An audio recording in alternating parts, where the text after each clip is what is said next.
कहानी की शुरुआत में हम एक कपल को देखते हैं जिनमें से हस्बैंड का नाम था मैक और वाइफ की नाम थी रिचल, जो कि प्रेग्नेंट थी। यहाँ पर वो लोग एक दूसरे के साथ टाइम स्पेंड करने के लिए कोई अच्छी जगह पर जा रहे थे।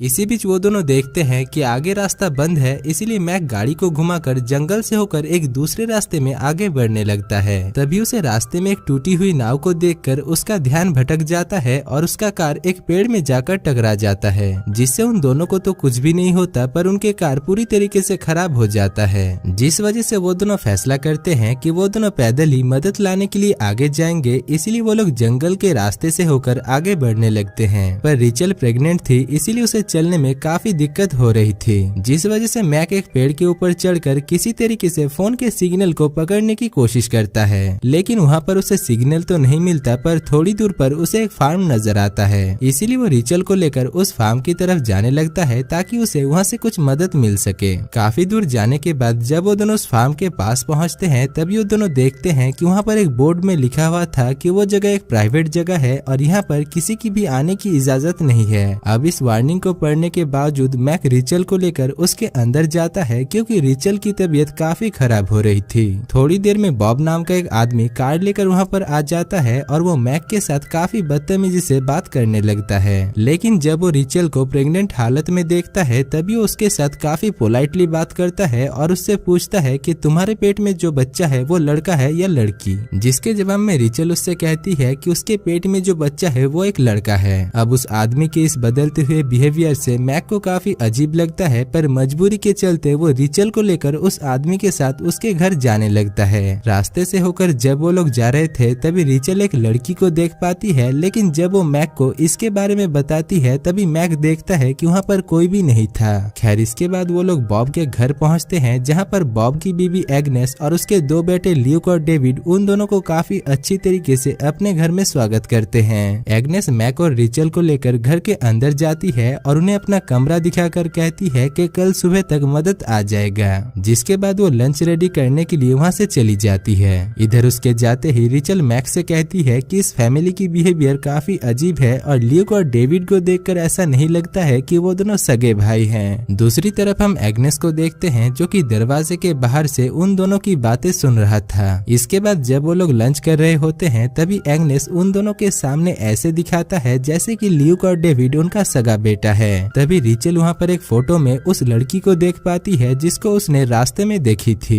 इसीलिए रिचल एग्नेस से उसके बारे में बात करती है, जिसके जवाब में एग्नेस कहती है कि वो उसकी एडॉप्टेड बेटी फेथ है, जो कि गूंगी है क्योंकि उसके पिता ने उसके साथ बहुत टॉर्चर किया था और इसीलिए उन लोगों ने उसे अडॉप्ट कर लिया। रात में जब रिचल मैक के साथ सो रही थी, तभी उसे एक भयानक सपना आता है और वो जाग जाती है। वो मैक को बताती है कि उसने सपने में फेथ के चेहरे को देखा। अब वो जब मैक को इसके बारे में बता रही थी, तभी उसे याद आ जाता है कि उसने कई दिनों पहले फेथ के लापता होने की खबर एक न्यूज़पेपर में देखी थी, जिससे उसे इस बात पर यकीन हो जाता है कि फेथ उनकी एडॉप्टेड बेटी नहीं है और जरूर उन्होंने ही फेथ के साथ कुछ बुरा किया होगा। इसके बाद वो दोनों काफी डर जाते हैं और तुरंत ही वहाँ से जाने का फैसला करते हैं। अब वो लोग जब घर से निकल कर जा रहे थे, तभी वहाँ पर बॉब आ जाता है, लेकिन यहाँ पर हम देखते हैं कि बॉब उन दोनों को कुछ भी नहीं कहता। लेकिन वो लोग जब घर के बाहर पहुँचते हैं, तभी ल्यूक और डेविड गन लेकर उनके ऊपर हमला कर देता है और वो लोग मैक को मारकर बेहोश कर देते हैं। इसके बाद वो लोग रिचल को भी नहीं छोड़ते और उसे भी मारकर बेहोश कर देते हैं। रिचल जब होश में आती है तो वो अपने आप को एक बिस्तर में बंधा हुआ पाती है और तभी उसे लेबर पेन होना शुरू हो जाता है, जिसमें एग्नेस उसे बताती है कि मैंने तुम्हारी खाने में एक दवाई मिला दी थी जिससे तुम्हारी वक्त से पहले ही डिलीवरी हो जाएगी।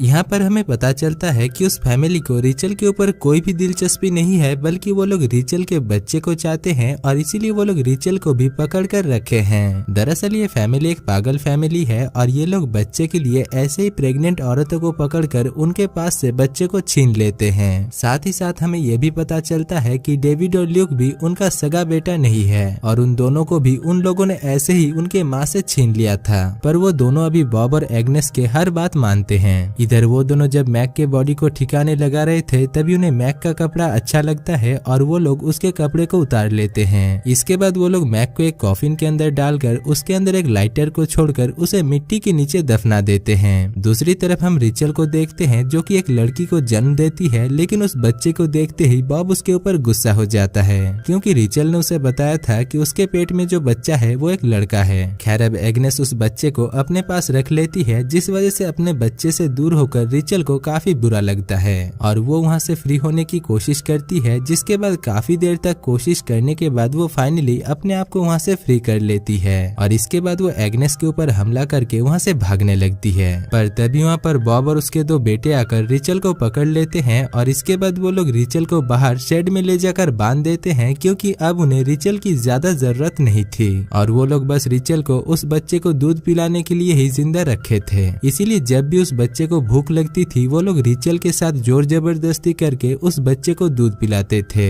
साथ ही साथ वो लोग रिचल को एक जंजीर से बांध कर रखे हुए थे और कुछ ही समय पहले रिचल ने एक बच्चे को जन्म दी थी, इसीलिए वो धीरे धीरे कमजोर होकर वहीं पर ही बेहोश हो जाती है। दूसरी तरफ हम मैक को देखते हैं जो कि होश में आता है और वो देखता है कि वो एक कॉफिन के अंदर बंद है जो कि मिट्टी के काफी नीचे गड़ा हुआ है। अब काफी देर तक वो उस कॉफिन से निकलने की कोशिश करता है और सुबह होते होते वो किसी तरीके से उस कॉफिन से बाहर निकल जाता है। इसके बाद वो उसी हालत में बिना कपड़ों में जंगल में भागने लगता है और तभी उसे कुछ लोगों की बात करने की आवाजें सुनाई देता है और वो उस आवाज को फॉलो करके उनके पास पहुंच जाता है। वो लोग दो आदमी थे जो कि उस जंगल में घूमने के लिए आए थे। इधर मैक जब उन्हें अपनी प्रॉब्लम के बारे में बताता है तभी वो लोग सोचते हैं कि मैक शायद पागल है, इसीलिए वो लोग मैक की बात को ज्यादा सीरियस में नहीं लेते, जिससे मैक को उनके ऊपर काफी गुस्सा आता है और वो उन दोनों के ऊपर हमला करके उन्हें एक पेड़ में बांध देता है। इसके बाद मैक उनमें से एक आदमी के कपड़े को पहनकर वहाँ से चला जाता है, लेकिन जाते जाते वो उन्हें एक चाकू देकर जाता है ताकि वो लोग वहाँ से फ्री हो सके।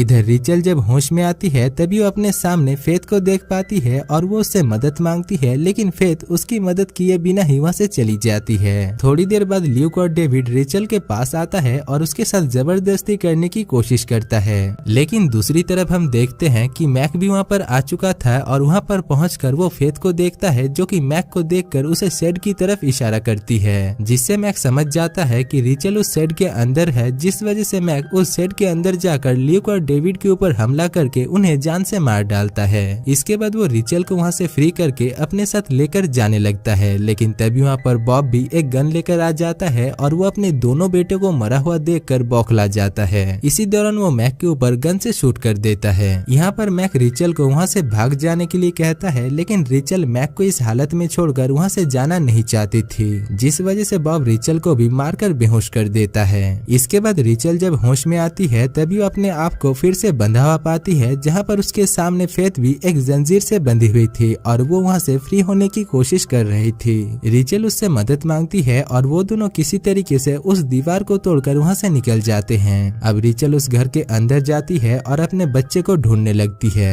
दूसरी तरफ हम बॉब और एग्नेस को देखते हैं जो कि अपने मरे हुए बेटे को दफन कर रहे थे। यहाँ पर एग्नेस काफी दुखी थी, इसलिए वो घर जाने से इनकार कर देती है और बॉब अकेला ही घर वापस आने लगता है। इधर घर के अंदर रिचल अपनी बेटी को लेकर वहाँ से भाग रही थी, पर तभी वहाँ पर बॉब आकर रिचल के ऊपर गन पॉइंट कर देता है। रिचल उससे कहती है कि मैं बस अपनी बेटी को दूध पिलाने के लिए यहाँ पर आई हूँ और दूध पिलाकर मैं यहाँ से चली जाऊंगी। जिसके बाद बॉब अपनी गन को नीचे रख देता है और तभी रिचल उसके ऊपर एक चाकू से हमला करती है और उसे जान से मार डालती है। अब रिचल बॉब के फोन को लेकर पुलिस को कॉल करती है, लेकिन वो पुलिस को ये नहीं बता पाती है कि वो अभी कहाँ पर है, क्योंकि उसे उस जगह के बारे में कुछ भी पता नहीं था। दूसरी तरफ एग्नेस भी घर वापस आ गई थी और वो शेड की दरवाजे को खुला हुआ देखकर समझ जाती है कि रिचल जरूर घर के अंदर होगी, इसीलिए वो एक गन को लेकर घर के अंदर जाने की बजाय उस घर के चारों तरफ घूमने लगती है। इधर रिचल फेथ और अपनी बेटी को लेकर उस घर से निकल जाती है और बॉब के कार में बैठकर वहाँ से भागने की कोशिश करती है, पर तभी उसे पता चलता है कि एग्नेस ने उस कार को खराब कर दिया है, इसीलिए वो उस कार से निकलकर एग्नेस को मारने के लिए जाती है। लेकिन क्योंकि उसे गन चलानी नहीं आती थी, इसलिए उसकी गोली निशाने से चूक जाती है और उधर एग्नेस उसके पैर में गोली मारकर उसे घायल कर देती है। इसके बाद एग्नेस जब उसके पास जाती है तभी हम देखते हैं कि घायल होने के बावजूद रिचल एग्नेस के ऊपर हमला करती है और उसके सर को पटक कर उसे जान से मार डालती है। अब उसके मर जाने के बाद वो अपनी बेटी और फेथ को लेकर जंगल से होकर जाने लगती है है, लेकिन उसकी हालत इतनी खराब थी कि उससे एक भी कदम चला नहीं जा रहा था, इसीलिए वो वहीं पर ही गिर जाती है। तभी हम देखते हैं कि वहाँ पर पुलिस भी उसे ढूंढते हुए आ जाते हैं और वो लोग रिचल को रेस्क्यू कर लेते हैं। अब वो लोग जब रिचल की ट्रीटमेंट कर रहे थे तभी रिचल देखती है कि वहाँ पर एग्नेस भी आ गई थी, जो कि अभी तक मरी नहीं थी। यहाँ पर एग्नेस फिर से उसे मारने की कोशिश करती है, लेकिन तभी पुलिस ऑफिसर एग्नेस के ऊपर शूट करके उसे जान से मार डालते हैं। इसके बाद रिचल देखती है कि उसके पास से फेथ गायब है, जिसको देखकर उसे पता चलता है कि फेथ कोई जिंदा लड़की थी ही नहीं, बल्कि उसके साथ जो थी वो फेथ की आत्मा थी, जो कि उसे वहां से निकलने में मदद कर रही थी। और दोस्तों, इसी के साथ ही इस मूवी की कहानी खत्म हो जाती है।